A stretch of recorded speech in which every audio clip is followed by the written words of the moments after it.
Thank you for coming. And I have to tell you, I'm really nervous. Alex is the speaker of the house. But I'm going to try to do my best for you. I'm so happy to be here.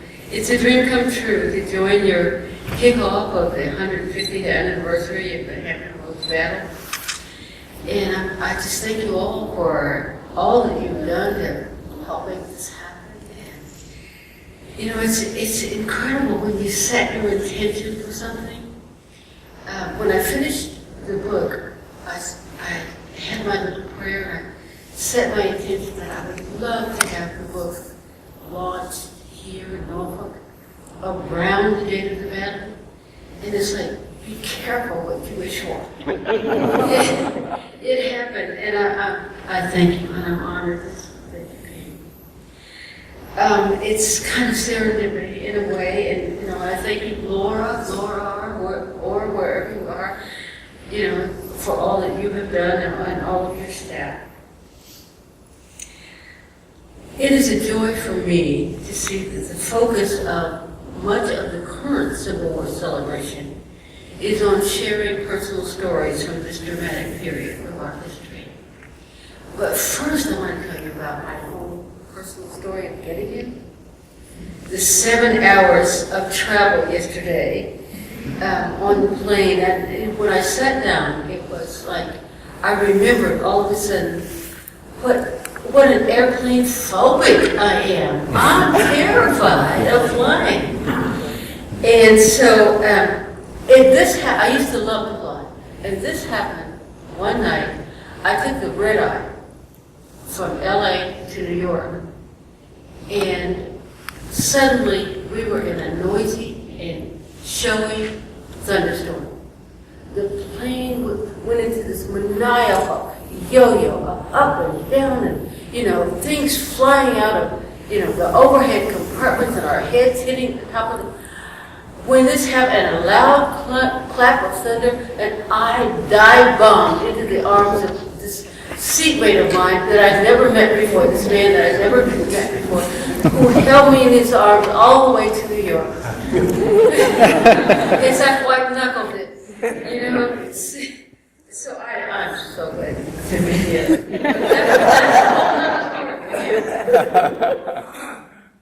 The real story I'm here to share with you is of an average woman in her larger-than-life feat. The facts are that history documents this woman actually happened, actually existed. She lived right here in Norfolk and stole the ship's plans, which she gave to the Secretary of the Navy. These plans were used to modify the northern ship, called the Monitor, for its race to battle the southern ship, the Virginia, here at Hampton Roads, March 8, 9, 1862. My book largely centers around why and how this could actually have happened. The treason of Mary Sylvester begins in what was a fairly average summer in 1861, considering the Civil War had broken out, and it was being felt bitingly in the city. The North had established a naval blockade to try and smuggle the South to keep it from getting its much-needed goods for the war as well as for the Naval. I won't tell you all the intricacies of my story because I don't want to give away the plot so much. Buy the book. But Mary Sylvester, as I envision her, was a mature black woman from right here, tall, stately, beautiful, with her honey blonde hair, which was striking.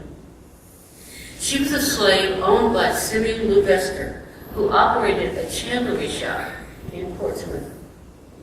When the CSS Merrimack was raised, he had the opportunity to work on helping to refurbish that ship. That put Mary in close proximity to the new detailed design for the ship that would become the CSS Virginia, the ironclad beast that was expected to be invincible. I would imagine that Simeon's work for Mary would have been both a source of pride and discomfort. Mary's life with the Levesters had been unusual for a black person of that time. And while she lived in the Levester mansion, she had been taught to read and write, which was certainly against the law at that time, and was supported in her profession as a rising, popular seamstress. I would also imagine she would have heard many of her clients talking about how proud they were of their neighbor, Simeon Levester, who got an opportunity to do what he did. However, his work to help to restore and make even better the new Southern fighter had to give her some problem. These efforts were not only about beating the North, but maintaining the order of the South. The ultimate. There is Mary's conflict. Mary Levester was very much Southern. I would guess Norfolk and close surrounds were mostly all she knew of the world, except what she read. I would hazard that Mary loved her home here in Norfolk, believed it to truly be God's country. Frankly, I can't imagine anybody of sound mind who really wouldn't like it so beautiful and the people so charming. But I'm sure Mary would have felt the ground shifting beneath her feet with the onset of the conflict between the states. Her ears would have been tuned to pick up everything possible about the place called the North and what it was said to offer blacks, which was ultimately personal freedom. She had to wonder what would happen to her and others of her kind in the South of North. And life won the war, and life continued in the way that it had always been for blacks.